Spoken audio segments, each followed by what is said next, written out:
ഞങ്ങളുടെ ആഖിബത്ത് നീ നന്നാക്കണം അല്ലാഹുവേ. ഞങ്ങളുടെ അവസാനം നന്നാക്കി ലാ ഇലാഹ ഇല്ലല്ലാഹ് എന്ന് ചൊല്ലി മരിക്കാൻ ഞങ്ങൾക്ക് നീ ഭാഗ്യം നൽകണം അല്ലാഹ്. സാഹിരീങ്ങളുടെ സിഹറിൽ നിന്ന് ഞങ്ങളെ നീ കാക്കണം അല്ലാഹ്. ളാലിമീങ്ങളുടെ ദുൽമിൽ നിന്ന് ഞങ്ങളെ നീ കാക്കണം അല്ലാഹ്. ചതിയന്മാരുടെ ചതിയിൽ നിന്ന് ഞങ്ങളെ നീ കാക്കണം അല്ലാഹ്. കള്ളപ്രചാരകരുടെ പ്രചരണത്തിൽ നിന്ന് ഞങ്ങളെ നീ കാക്കണം അല്ലാഹ്.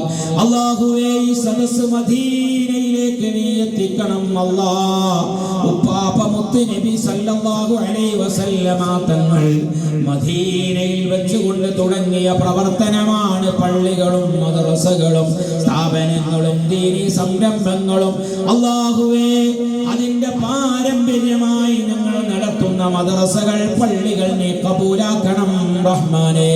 അതിനുവേണ്ടി പില്ലറുകൾ നൽകിയവരുണ്ട്, കമ്പികളും മണലുകളും സിമന്റുകളും നൽകിയവരുണ്ട്, ജനലുകളും വാതിലുകളും നൽകിയവരുണ്ട്, ലൈറ്റുകളും ഫാനുകളും നൽകിയവരുണ്ട്, ടൈൽസുകൾ നൽകിയവരുണ്ട്. ആവശ്യമാകുന്ന മറ്റു മെറ്റീരിയലുകൾക്ക് പുറമേ ശരീരം കൊണ്ട് അധ്വാനിച്ച ധാരാളം ആളുകളുണ്ട്. അല്ലാഹുവേ, ഹസനാത്തിന്റെ തുലാസിൽ നീ എഴുതപ്പെടണം അല്ലാഹ്. ഹസനാത്തിന്റെ തുലാസിൽ നീ എഴുതപ്പെടണം റഹ്മാനേ. ഒരാളെ മുമ്പിലും സ്വന്തം കാര്യത്തിന് വേണ്ടി യാചിക്കേണ്ട ഗതികേട് ഞങ്ങൾക്ക് നീ തരല്ല അല്ലാഹ്.